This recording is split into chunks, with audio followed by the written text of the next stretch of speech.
In this video, I am going to show you how to create a Canva account in a laptop. So what you'll need to do first is open your preferred browser and make sure to go to canva.com. Once you do so, you'll be taken to their website. You can click on sign up at the top right corner to create an account. As you can see, you can here use a Google account, a Facebook account, or your email to sign up into an account.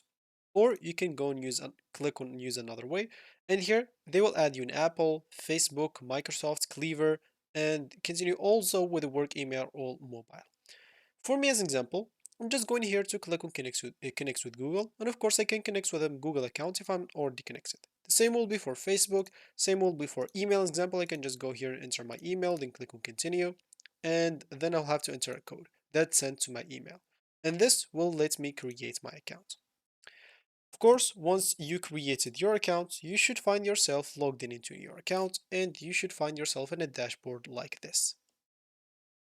And now you can start basically using Canva with your accounts. So that should be it for me in this video. Thank you for watching and goodbye.